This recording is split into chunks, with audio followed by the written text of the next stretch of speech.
सादर नमस्कार। मैं कीर्ति वल्लभ भट्टा श्री नागार्जुन साहित्यिक एवं आध्यात्मिक पटल से आज की गोरल कथा सुनाता हूँ। इससे पूर्व सरस्वती और गोरल देवता की वंदना करना चाहता हूँ। पावकानः सरस्वती वाजेभिर्वाजिनीवती यज्ञं वष्टुधिया वसुः देवो यो गोरलाख्यः निवसति सदने कूर्मकूटे विशाले लोकेऽस्मिन् न्यायहेतो विलसति गगने यस्य शुभ्रा पताका दीनानां दुःखहर्ता परिमलविभवः धीरवीरो प्रतापी पायान्नः सौम्यरूपः प्रसिद्धवदनः शम्भुरूपो द्वितीयः। बोले बोले देवता की जय।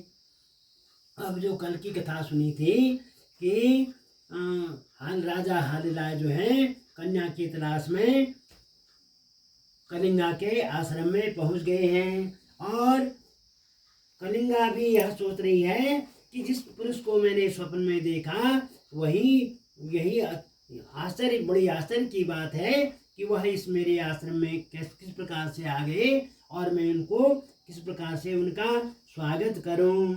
और उनका जो वास्तविक हृदय से प्रेम है वह उस राजा के प्रति हो गया है। इसलिए वह कह रही है, धर्मे की मेरी लकीर सीधी धर्म प्रियामी हरुषैम बैनी। अरे मैं धर्म में चलने वाली हूँ, धर्म की लकीर पर चलने वाली हूँ, धर्म मेरा प्रिय है। मैं हरुषैम जो यहाँ के देवता हैं उन पंच देवता हैं उनकी बहन हूँ और अधर्म है दूर कर ही दिया हो। यानी मेरे मन में इस अज्ञात पुरुष के प्रति जो प्रेम जागृत हो रहा है यह कहीं अधर्म तो नहीं हो रहा है। इसलिए मेरी प्रार्थना है कि हे प्रभु आप अगर मेरे मन में अधर्म हो रहा है तो उसको दूर कर देना, यही मेरी प्रार्थना है।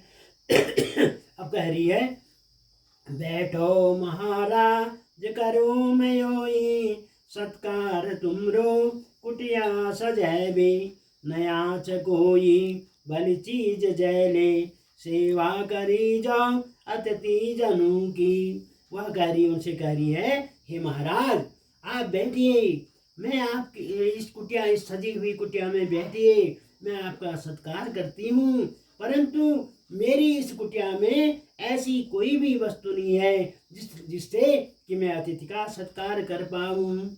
चुलान जैवे रजले व्यवस्था गुणे कसात कर चूमी हल्ले स्वीकार वी कह करला प्रभु जो यो ईच मेरी विनती विशेष। चुलान जैवे रजले व्यवस्था, अभी अभी मैं यानी चुलान रसोई में जाती हूँ, वहाँ से गुड़ के साथ गुड़ ला करके जल और पानी व्यवस्था आपके लिए करती हूँ, आपके स्वागत में गुड़ और जल दे रही हूँ, इसको ही हे प्रभु आप स्वीकार कीजिए, यह मेरी प्रार्थना है।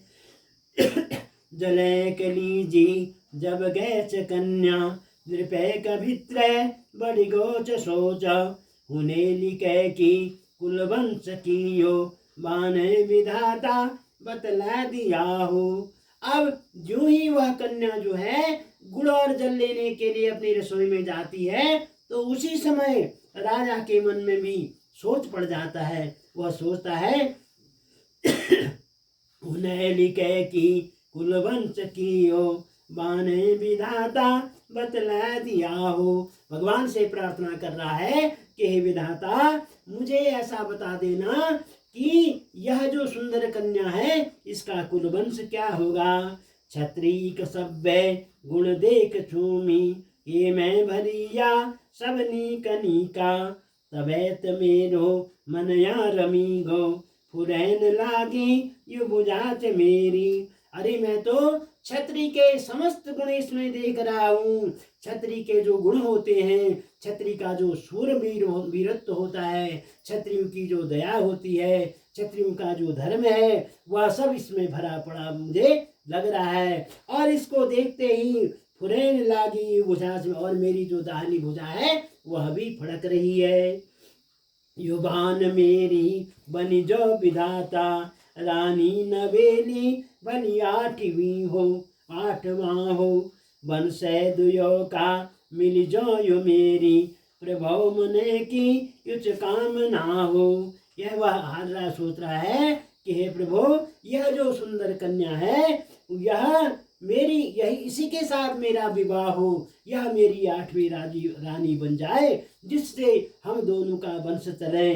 वंश दुयो की, यानी हम दोनों की वंश जो परंपरा है वह भी मिल जाए।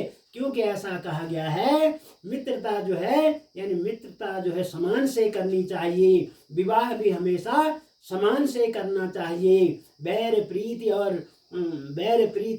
और विवाह ये जो है समकक्ष ही करना चाहिए। यानी कि प्रेम भी करना हो तो समकक्ष वाले जो हों, जिनसे बराबर शादी की जाती है, उनसे ही विवाह करना चाहिए। यह हमारे धर्म की परंपरा है। इसलिए राजा कह रहा है कि हे प्रभु, मेरे मन में यह आ रहा है कि अगर यह क्षत्रिय कन्या है तो इसके साथ मेरे गुण धर्म मिल रहे हों तो मेरा इसके साथ विवाह हो जाए। आज की कथा इतनी ही कहता हूँ। बोलिए गुरु देवता की जय। सर्वे भवन्तु सुखिनः, सर्वे सन्तु निरामया, सर्वे भद्राणि पश्यन्तु, मा कश्चित् दुःखभाग् भवेत्।